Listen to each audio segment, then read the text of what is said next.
Hello everyone, welcome to another lecture of marketing and today our topic is requirement for effective segmentation. Requirement means ज़रूरियात कौन कौन सी हैं एक moisture segmentation के लिए। इस टॉपिक को डिफरेंट मार्केटिंग की बुक में डिफरेंट तरह से एक्सप्लेन किया गया है। Principles of marketing Philip Kotler की बुक में इस टॉपिक का नाम ऐसे दिया गया रिक्वायरमेंट फॉर इफेक्टिव सेगमेंटेशन। लेकिन अगर आप कंज्यूमर बिहेवियर की बुक देखें तो सेम टॉपिक, लेकिन इसका नाम क्या है वहाँ पे, क्राइटेरिया ऑफ मार्केट टारगेटिंग। ठीक है, कि तरीक़ेकार क्या है मार्केट को टारगेट करने का, कौन से क्राइटेरिया हैं कि क्या क्राइटेरिया होना चाहिए किसी भी मार्केट को टारगेट करने से पहले। तो बेसिकली रिक्वायरमेंट्स क्या क्या है, हमें क्या रिक्वायरमेंट चाहिए सेगमेंटेशन के अंदर कि वो इफ़ेक्टिव हो, वो मौसर हो किसी भी कंपनी के लिए जब वो उसको टारगेट कर रहे हों। ठीक है, तो डिफरेंट जगहों पे इसके डिफरेंट तरह से नाम है पड़े। तो हम देखेंगे कि रिक्वायरमेंट्स क्या क्या होनी चाहिए सेगमेंटेशन के अंदर कि वो इफेक्टिव हो, कि वो मौसर हो। तो सबसे पहले हम देखते हैं requirements for effective segmentation. To be useful market segment must be, useful होने के लिए सेगमेंट मस्ट बी, सेगमेंट को इस तरह से होना चाहिए, ये यहाँ पे बताया जा रहा है। To be useful market segments must be, कि इस्तेमाल शुदा होने के इस्तेमाल के लिए मार्केट सेगमेंट को बेसिकली इस तरह से होना चाहिए। तो सबसे पहली रिक्वायरमेंट जो है वो है मैयरेबल। मैयरेबल मीन काबिल पैमाइश, कि जो सेगमेंट है आपका वो काबिल पैमाइश होना चाहिए, जिसको आप टारगेट करेंगे, जो कंपनी जो है जिसको टारगेट करेगी। अब मैयरेबल में क्या आ जाता है, the size, purchasing power and profiles of the segment can be मैयर। अब जो सेगमेंट है जिसको कंपनी टारगेट करना चाहती है उसका साइज़ कितना है, मीन्स कि पॉपुलेशन कितनी है, वो मैयरेबल होनी चाहिए। उनकी परचेजिंग पावर, ख़रीदने की कुव्वत कितनी है, वो मैयरेबल होनी चाहिए।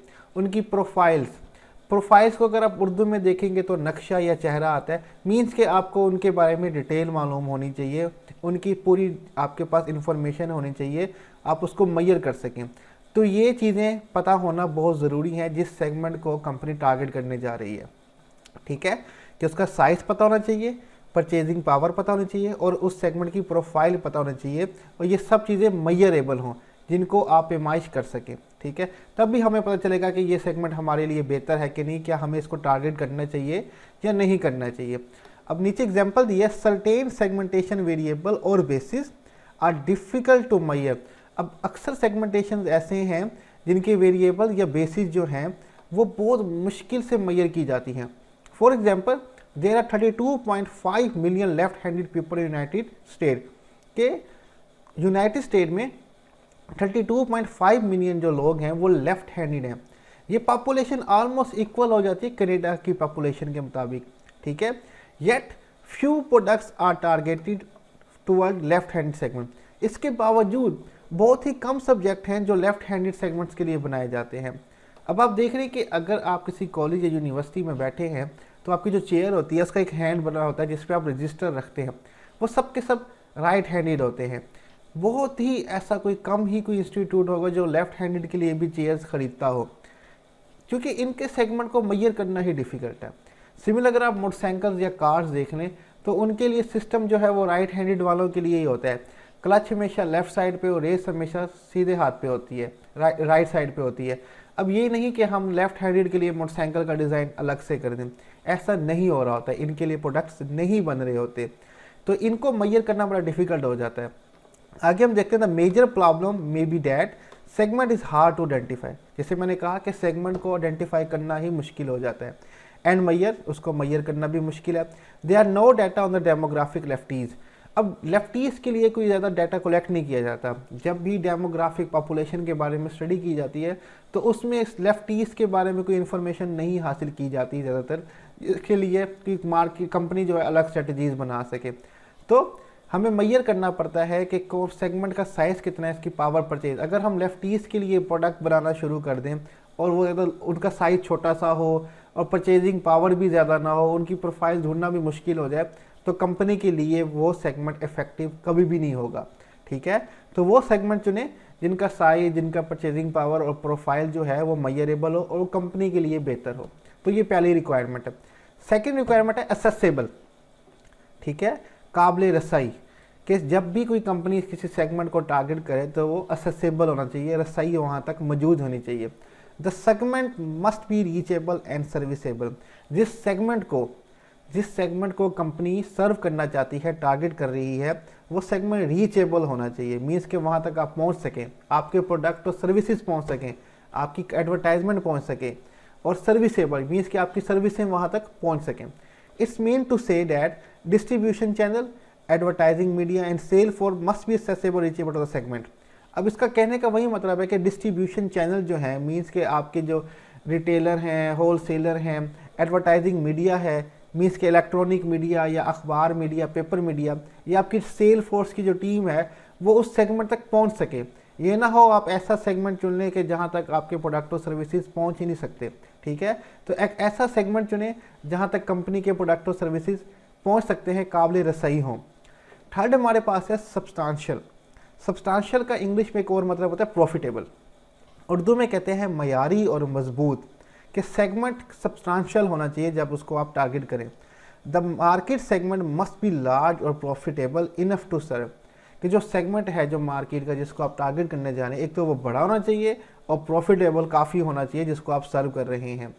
Segment must be worth enough to be targeted by the marketer, उसकी एक वर्थ होनी चाहिए कि हम उसको टारगेट कर रहे हैं, क्या वो इतना वर्थी भी है, क्या इतना प्रॉफिटेबल भी है, क्या हमें प्रॉफिट देगा।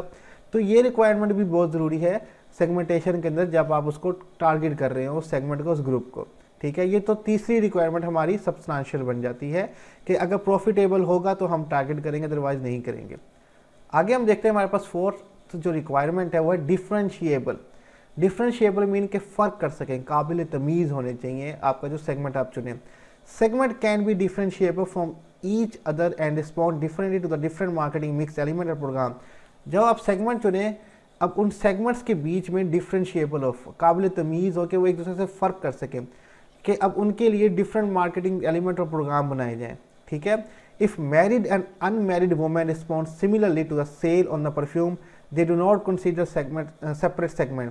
अब आप ये देख रहे हैं कि अगर मैरिड और अनमैरिड वुमेन जो हैं उनके लिए एक परफ्यूम की मार्केट है और वो दोनों उस परफ्यूम के लिए सिमिलर रिस्पॉन्स शो करते हैं, तो आपको उनके अलग अलग सेगमेंट बनाने की ज़रूरत नहीं है।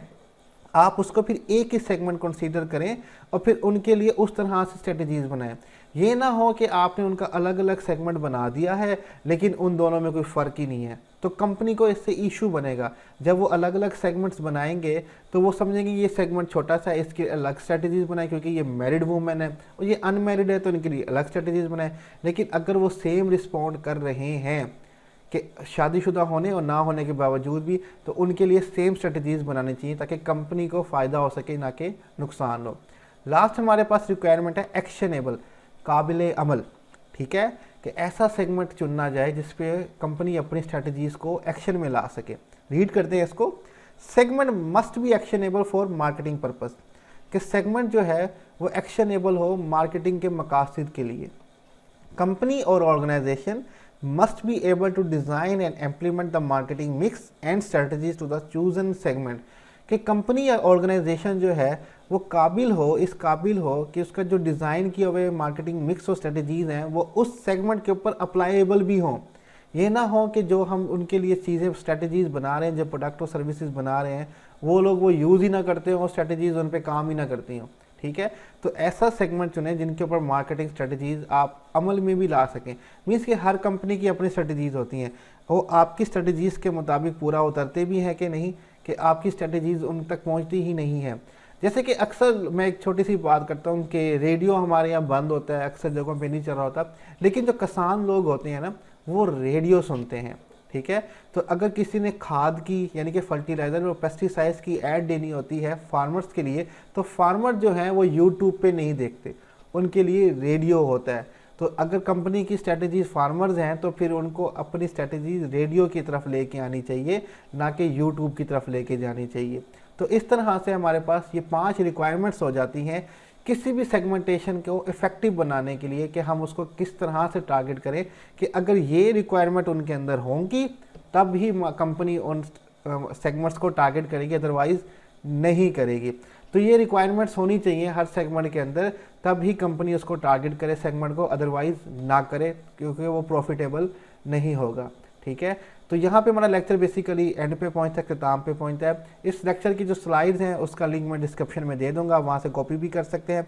मैं फिर कह रहा हूँ, इस टॉपिक को डिफरेंट बुक्स में डिफरेंट वे से एक्सप्लेन किया गया है। यहाँ पे रिक्वायरमेंट फॉर इफेक्टिव सेगमेंटेशन है, और दूसरी बुक में क्राइटेरिया फॉर मार्केट टारगेटिंग या टारगेट मार्केट किस तरह से करना है उसका क्राइटेरिया बताया गया कि ये क्राइटेरिया होंगे तो आपने इस मार्केट को टारगेट करना, अदरवाइज नहीं करना। तो इसको आप डिफ्रेंशिएट करके टेंशन में लेने की ज़रूरत बिल्कुल भी नहीं है। तो यहाँ पे बेसिकली हम अपना लेक्चर ख़त्म करेंगे।